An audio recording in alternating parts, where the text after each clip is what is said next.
All right, guys. Hey, it's Sean Madavi here with Realbies.com. I've got a really, just dynamic interview today, and I'm really excited because this is a guy. The first time I met Danny. When's the first time we met? Was it in Anaheim? Yeah, I'm trying to think. Were we in Baltimore? Was that the first No, time? we were at Baltimore. Yes, we were in Baltimore Right, at a Dan Kennedy event. The that's first right. time we met, we had a few drinks later that night around a table of high producing agents, and we Yeah, just immediately clicked. We had a lot of the same core values, a lot of the same ideas, right, and it was just really interesting to meet you. And then we ran into each other again at an R event in Anaheim, and right. again just started to share some of the stuff. And so I really appreciate you coming today. Let me read a real quick bio about Danny, our special guest. Danny Griffin is a leading expert in both mindset and residential real estate coaching. He studied under Craig Proctor. He's a number 2 REMAX agent worldwide. No, I'm sorry, he's 2-time REMAX number 1 agent worldwide.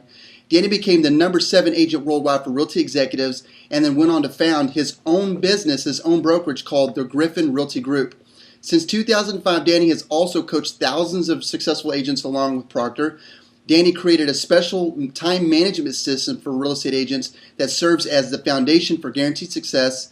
Danny practices what he preaches every day as an active real estate broker, and I can attest to that just firsthand, that he is definitely practicing what he preaches every single day. And then last but not least, Danny is also an active blogger through his real estate blog, therealtyclassroom.com, and his head stuff, freethinkingtools.com, which we're going to have links below this interview. Danny, welcome to the interview today. I appreciate you showing up. Oh, Sean, buddy, I'm humbled. I'm excited. Yeah, every time, like you say, every time we get going on this, man, we get fired up. We'll have to limit it to that 45 Yeah, minutes. yeah. So I know you got you. If I was looking for a treasure chest in real estate, and I had a map, and I could, and that map could lead to anybody. Right. You are one of the people that I would say has literally has a treasure chest full of goodies for real estate agents to help them be not only successful in real estate, but to live the perfect lifestyle. And so, I think one of the things that we did, because we could talk about so much, but Sure. one of the things I first want to do is just I gave you a little bit of a bio, but just kind of give me a little of the past 5 years in real estate for you, and how you're maintaining your passion and maintaining your drive and your just love for the industry. Well, the opening line that comes to mind as you say that is it a game worth playing? And I think anything that you do in life, that's the big epiphany. That's where that head stuff side of me comes from. I had this big crisis working for corporate America when I was a kid, really only about 22 years old. And that's where you realize, geez, this is great, but it's not the game I want to play. If you like baseball, you like baseball. If you like hockey, you like hockey. So I think the toughest thing is finding that place. And when I got into real estate, Sean, I just liked it.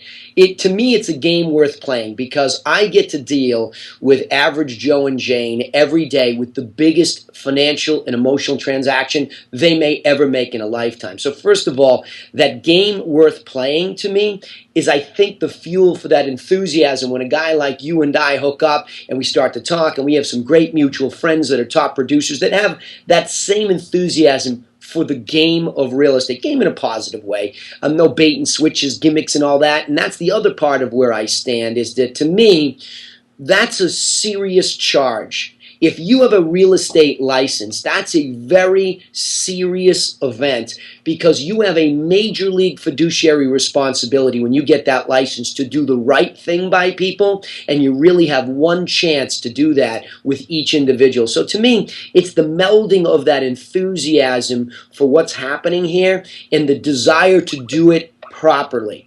And going back to that comment you made about goodies in the trunk, oh man, 5 years, if you could take 5 years of your career, you would never beg for a recession. You'd say, oh man, I want to tell you about all the 5 greatest years of my life. But I will tell you that you can never be great at anything until challenge rises up. So going back 5 years, you're going to have, for me, the absolute peak of the market. And my major market is in the center of Cape Cod. It's called the town of Barnstable. I'm from Boston, so we have an effort up there that we're beginning. But Cape Cod itself, just so you understand and your audience understands, is really a secondary market. Yes, plenty of money, but it's primarily a secondary market for second homes for people that are baby boomer types that have some money. There's no robust economy here. We're supposed to be one time in the technology sandbar, never happened. So we had a major shift. We really fell off the cliff, Sean. I mean, we went from one of the fastest growing counties in the entire country to falling right off. I mean, where you saw 35 to 50% decline in prices. That's 5 years worth of what happened here. That's how quickly it happened. I wouldn't have wished for it, but I am so thankful that it came, because behind you on that board, you have a mind map. And my endeavor has been to say, look, all you real estate agents out there, there are fabulous little nuggets that come up every day. And now with the internet and sites like Realbies, you're getting all these little looks into these great ideas. But if you don't take them, Sean, and you don't put them into a strategic plan and test each detail to see what works for you and how it works, you're off in the poppy fields with Dorothy, half asleep, wondering what the heck happened. So gathering all that information, it's mind mapping it out, testing it, and keeping on that yellow brick road for you. Not what everybody else tells you should be doing, what you should use. Or no, if your gut doesn't tell you and you don't get the results, don't do it. So I love that. So that, okay, so that that's a perfect, you know, you and I we're like peas and carrots. So it's a perfect segue into what we're going to discuss today. Right. And obviously the heading of this interview, I haven't created it yet, but we'll figure it out here a little bit. Sure. The essence of this interview today is about planning and about being strategic with your business. Right. And there's lots of different things, but I think you wanted to really touch on the marketing aspect, because every agent, you know, that I've ever spoke with, and I know that you coach them daily, their number one thing is, how do I get more business?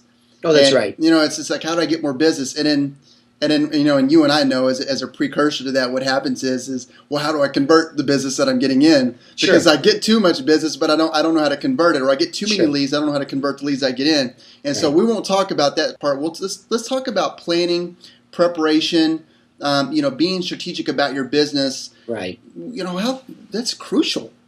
It's literally one of the head stuff books that I like the most was written by a guy by the name of Maxwell Maltz, who since passed away. But Maxwell Maltz wrote the book called Psycho-Cybernetics, and that means mind systems. He was a fan of Napoleon Hill's. You can see the influence, but he really nailed it. And henceforth our businesses, because we really, as realtors, real estate agents, we are our business, right? It's that small entrepreneurial venture that falls right here. Yeah. So first of all, you have to realize we and our business are like a guided missile. A guided missile is a no-brained machine that can be pre-programmed to land somewhere these days, right through a window, very specifically on the target. I think the problem is, Sean, that most of us just want to go sell a house. You know, we just want to bring the rain. I mean, why are we talking about all this planning stuff? Rah, let's go. Woo! Well, someone's scratching on a chalkboard. That's for somebody else. And then worse, when you Google business planning, there's this 9-page business plan that you can fill in so you can go to venture capital, which I used to work in, and you can ask for $2 million to jumpstart your company. Well, we don't need that. What we need is a pick and a shovel. I had an Army helmet and, 2,000 business cards, and that's how I started. We have to go back to that mentality that says, look, you have all the resources right now that you'll need to be great at this. Not good, to be great. But a wonderful guided missile with all of the best technology is rendered useless without the right coordinates on which it's supposed to land. So somebody's got to sit down and say, gee, let's look at a map. We'd like to land it here. Let's do that. Now, Maltz really had this right. When that missile goes off, everything begins to try to prevent it from getting to where it was programmed to go to. The wind blows, the velocity changes, something tries to knock it off path. So the truth is, in business and personally, even though we know where we'd like to land exactly, we get blown off course regularly. So there's no straight line to the target. And you have to accept that so that you're always tweaking and turning. But you have to start with where you want. So what would I say? When I re-looked at my business during this recession, the first thing I noticed was that I was targeting with my marketing, because I have to bring the rain, and you're right, Sean, there's no discussion without a strategic marketing plan. Without the rain, there's no profit. There's no money to manage, right? So I looked at it and I said, wow, my marketing is Cape Cod. Is that right? Is that the right coordinate to land on? Well, I Googled it. It's about 215,000 population. It would take me almost as long to get to one side of the Cape to the other from my town to Boston. That's really physically too far. So I said, why don't we just, in the words of Dan Kennedy the first time I heard it, was narrow that market niche. Mm-hmm. So I went back and looked at the town where I'm sitting. I'm sitting in this office that's in a village called Hyannis that is really the economic epicenter of the Cape, let alone my town of Barnstable. Well, here it is, man. I Googled up Barnstable, and I looked right here, and it said 45,000 people. And I said, hello, that's a pretty decent density in a small area. It's about 76 square miles, not really big and long to get around, but big enough. Then I went into MLS, and I looked at MLS, and I said, for all of 2011, which was not a pretty year here, how many transactions? 863. What average price? Just under 400,000. Right? Yeah. I was making smelling salts and all of a sudden realizing, wow, forget about the story 3 feet from gold. I'm standing on top of gold. Yeah. So I need to cut out all the fat and I need to get back here. I know as an entrepreneur, I'm endeavoring to grow and be, but without that foundation, without sounding too much of a cliche, I got to get back to the basics. So I looked at my brand. I said, what does it say about us? Well, there's a lot of luxury here. I was known as Zero Down Danny back in the day. Yeah. Well, what do you think that's going to get you? That's going to get you the entry level. That's going to get you the investor. And we did fabulously well, but it wasn't a good plan. So those were the factors that I had in my hands for raw ingredients to retarget the guided missile. And in this case, the guided strategic marketing missile. So then we began to say, okay, let's be frugal. What are the best free sources of rain? What can I do? Well, beyond the obvious for sphere of influence and all of the things that you can do to reach out and just I'm not talking stalking. I am no fan of referral business where you are stalking people, yeah. But I am a fan of letting the world know, and in this case, the world is the town of Barnstable, letting them know who I am, what I'm up to, what I'm doing with my brand, being out there, being visible.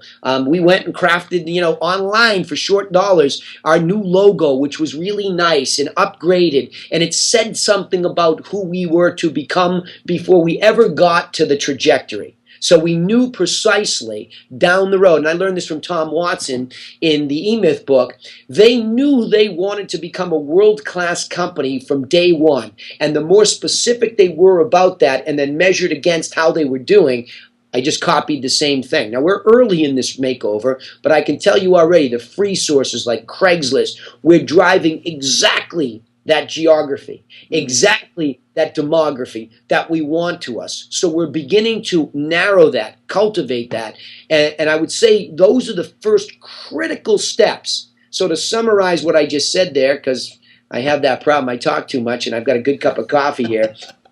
Number one, narrow your geography down to a population that I would probably say, Sean, is somewhere between 40 to 100,000. 100 can get a little bit too wide, especially in a city. You're starting to get out there.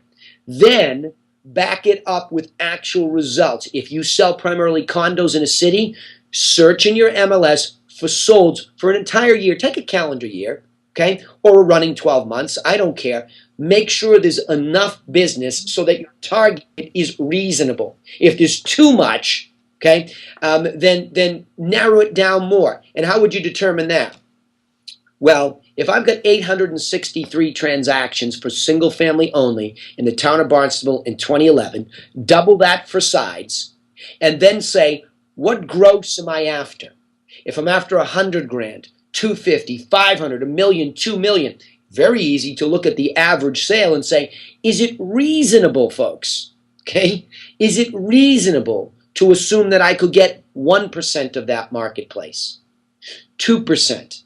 Well, you can go into your MLS stats and see who controls 1 or 2%. And that's the amazing thing. You don't need much of your market to really do financially extremely well with the ring. Forget about profit. That's for another day and the most important topic. But that's where we're at, and that's where I think everybody should be at, Sean. I love it. I love it. So one of the things that I was thinking about was when you were talking about, the guided missile and being on target. It takes action, though. It takes a desire to want to fix things. And I know, you were at a point in your business where you said, we need to reevaluate things. We need to look at things from a different perspective. Maybe you felt you were kind of stagnant, because the market changes. People change. People change. Perceptions change. That's right. Agents are looked on differently today than they were 10 years ago. That's right. So when you talk about that shift, and the word that really comes into my mind is discipline. Right. And I know a lot of agents today are just not that disciplined, and they feel like, I'm just going to go on some of the words I feel. They feel entitled. There's a sense of entitlement. Mm-hmm. There's not a lot of gratuity, like graciousness, and I love what you said. You almost at the beginning, you almost sounded like, hey, you're in real estate. You have a fiduciary, duty to shine, to be a leader, to be someone that brings it. I love the term "bring the wood." You bring in the wood. You go to a baseball game, you look at the hitters; they bring the wood, right? You bet, man. And so discipline is a word.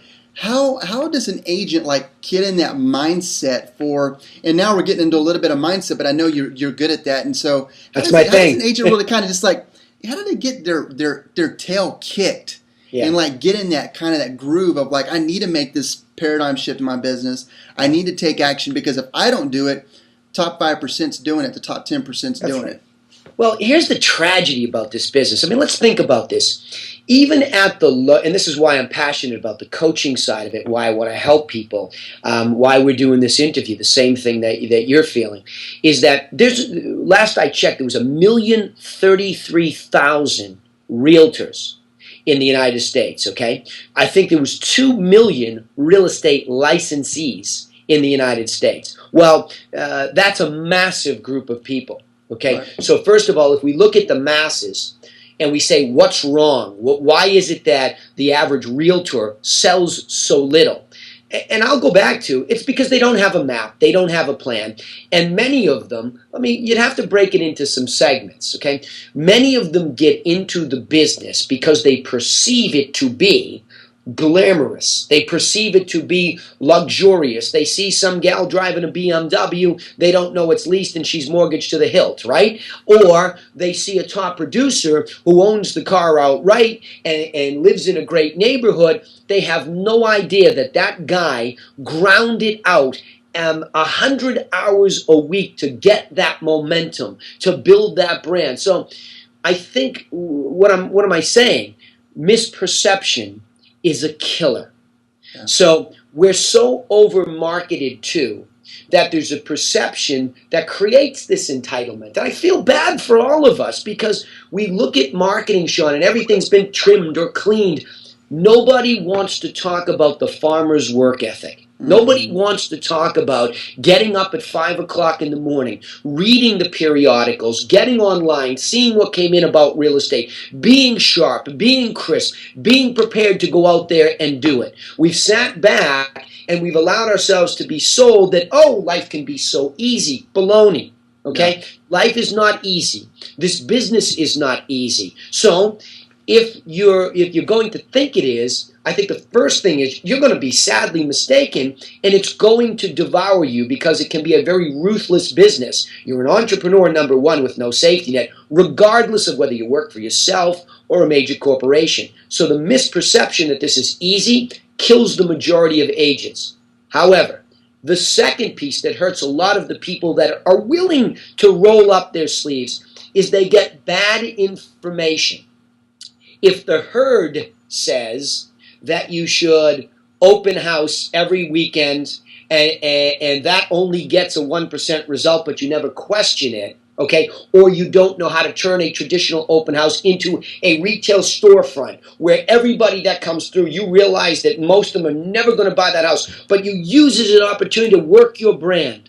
Tell them what's unique about you. It would be the same thing as going to a function. So we're not thinking in that entrepreneurial way. How do I make each situation the best to build the business? So I guess the summary of that comment, Sean, is that most real estate agents don't realize they are opening their own business from one. They think they're going to work for a company. If you want to do that, go somewhere, get a salary, get health benefits, and work hard within the framework.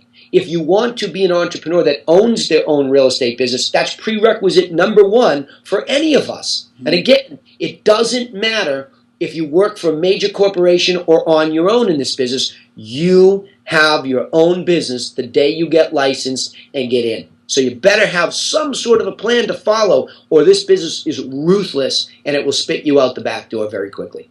I love it, man. I love that because I love the analogy, and it's funny. We may have heard at the same place, the farmer, because I don't know where I was. I was watching an author or a conference or something, but a guy said, what do you think of when I say the word farmer?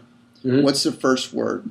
And a lot of people said harvest, or they associate a farmer with harvesting, right? But they have no clue what it took to get to the harvest. Crazy, isn't it? And sometimes I love that. Yeah, and sometimes that's what the thing was. It was like sometimes the planting and the watering and all that was destroyed from a winter or too much heat. Bugs, you got the it, chemical. Man. They don't realize that if you go to a farm, sometimes they put too many chemicals in the stuff to kill the bugs that they destroy. There's these. It's like they don't understand how many times it takes. Right. It's a perfect science to make the harvest, to get the harvest. And we don't even. I'm like we go to McDonald's, like where we go to Taco Bell or whatever. And I hate using those companies because I can't stand eating that food. But you go to a restaurant, for instance, all you look at is result. Oh, steak, broccoli. Sure. What went into making that? And so I love that analogy because it's true. A lot of agents do get into this field because they think about it. I'm going to sell a house. I get to sell houses, and they don't think about like all the other stuff. So we talked about the planning and the structuring. We talked about kind of that mindset. So what I want to do is we're coming up here closer to the end.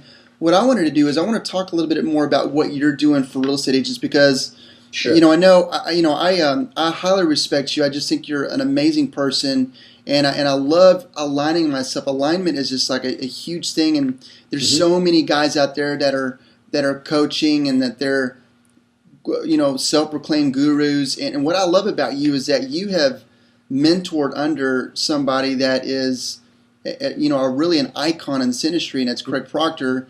And right. So and you have adopted your own philosophies that are kind of more into the newness of real estate with the technologies. Sure. And we were talking about some stuff yesterday. I wanted to talk about, the websites, the IDX technologies and things of that nature, because I think you could really. And I mean, right now there's an agent. You're an agent right now. You're watching this and you're saying, "Hey, what can I take from this? I've got some good feeling stuff, but maybe some practical stuff that they can take action on." Yeah. Well, there's no doubt. And thanks for mentioning my resume. It scares me to mention a resume because oftentimes, again, you and I were joking before we began this. You know what my business plan was? I walked into Realty Executives. and I was coming out of a business that had failed. Somebody changed the rules on us about credit. I was in the retail wine and spirits business, like our good friend out there, Gary Vaynerchuk. And I had opened up 2 brand new stores, and I had them portfolioed with all, this great stuff and the cigar walk-in rooms and everything, and we were hot. Somebody took my credit away overnight. So I know what it's like to be sitting there on the deck of the Titanic and hear the pop. Yeah. And you want to hear stories of hard work. From the beginning of the day to midnight, moving product back and forth to prop these places up so I could sell them and get out of them. That's how I got into real estate. My pride told me, don't ever file bankruptcy, don't ever close this, even though it's a problem. I fought and I fought and I fought, and I carried $98,000 in debt on credit cards to stop that situation. So the day I got into this business, I had $98,000 in credit card debt in 1999. I went to Realty Executives because they were a good brand here on the Cape. They had a dominant brand, and they left you alone. I could be an entrepreneur, but yet leverage your brand. Mm-hmm. And I walked in to see Chris Coy, and I'll remember it to this day. He said, Danny, what's your business plan? I said, Chris, give me 2,000 business cards, a lamp, and I'll bring my Army helmet, and we're going to work. If you sneezed, brother, the words real estate close enough together, I was on you. You had no prayer of getting away. That's not acceptable. I would never accept that of myself again. Step number 1, go to therealtyclassroom.com. You'll see last week's update. I'm going to pop another one up there, and I'm going to stay on the theme this week. xmind.net. Set my business ADD free, okay? I downloaded a mind mapping software, Sean, where I could say in each pillar of my business, okay? And I used to have a code for that time management system, DPPO, but then I expanded it. Now I'm M, marketing, D, database management, P, phones, P, presentations, and S for sales. I have to drill down on every one of those aspects of my business plan and pay very close, detailed attention to what works and what doesn't. Well, I can talk here with you, be inspired to think, if I don't write it down somewhere where I can go back, assimilate it into what I know works and doesn't from the past, I'm only perpetuating this sideways route to the trajectory. The more I can refine it with xmind.net or any mind mapping software, you did it old school right up on the whiteboard behind you. Yeah. I don't care how people do it. Map it out.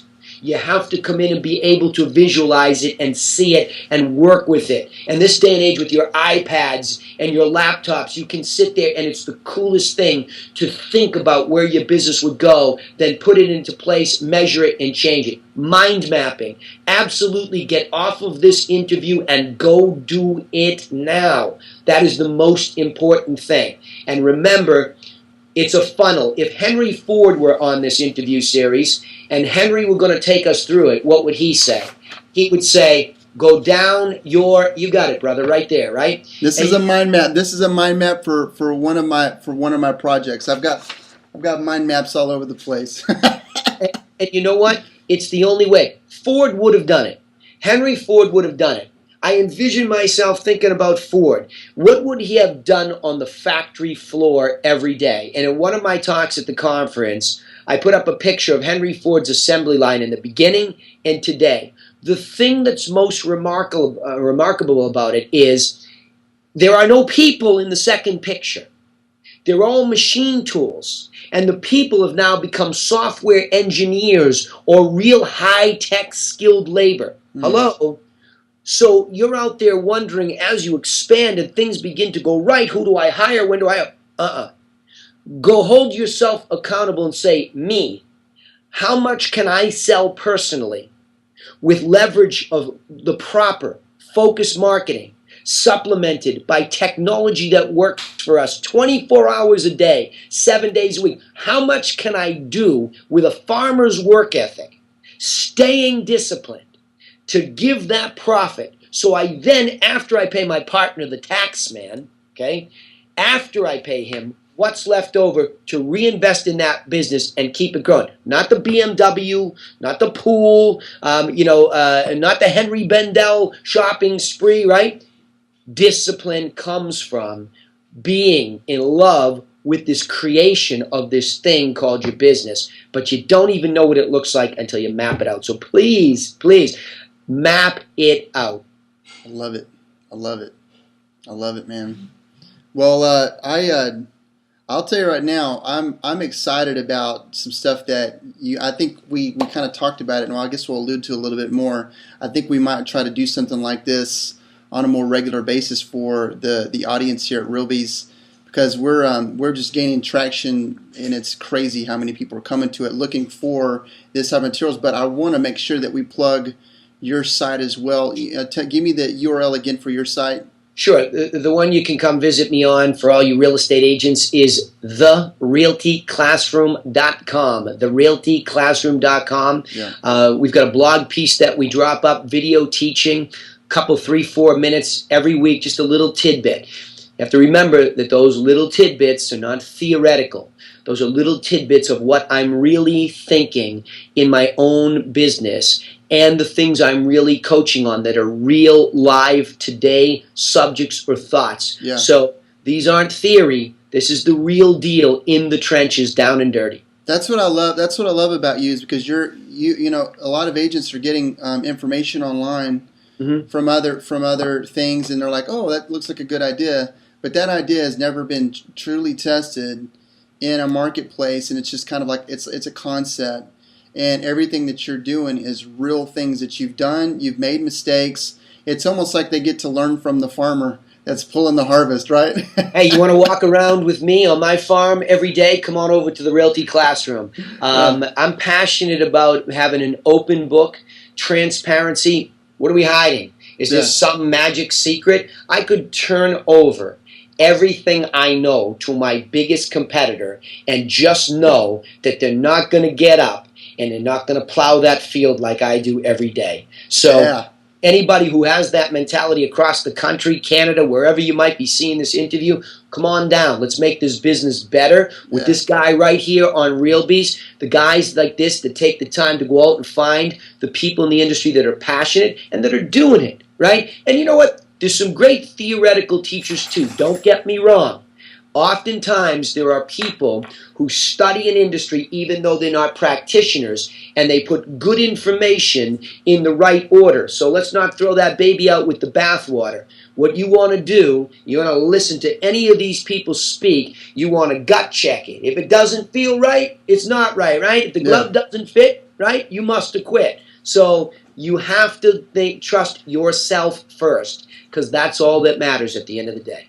That's it. That's it. Those are the magical words from Danny Griffin. Well, Danny, I really appreciate you, brother. This has been a very, I mean, I feel like I literally need to like make some changes in my business. You know, it's always good to. I might be calling you after this interview and like get a little bit of coaching from you. That's it, man. Come on down. We love it. We love it. Hey, listen, I learn every time I speak about this, because what happens is you rewire, you hear a guy ask a question that you never saw that perspective. I think it was Michael Dell that I read an article about, that he was always a humble learner. You are never done learning, from the newbie to the pro. Always keep an open mind. Put it in order with your mind map. Good things happen. Yeah, that reminds me of a book, Good to Great, by Jim Collins. I don't know if you've read that, but it talks about level 5 leaders, and how level 5 leaders are always, you know, they're humble. They always give credit to other people. They don't try to take all the credit. They're always learning, and the most important is they're always looking for the person to take their spot. They're always looking, and that means to me, they're always looking to how to leverage their business even better so they can live their perfect lifestyle. No doubt. Awesome. All right, man. Well, listen, I appreciate you. Everybody that you've been listening to Danny Griffin, this is Sean Madavi with Realbies.com. There's links are below this interview, and we'll see you soon, Danny. I appreciate you doing this, man. Bet. Anytime.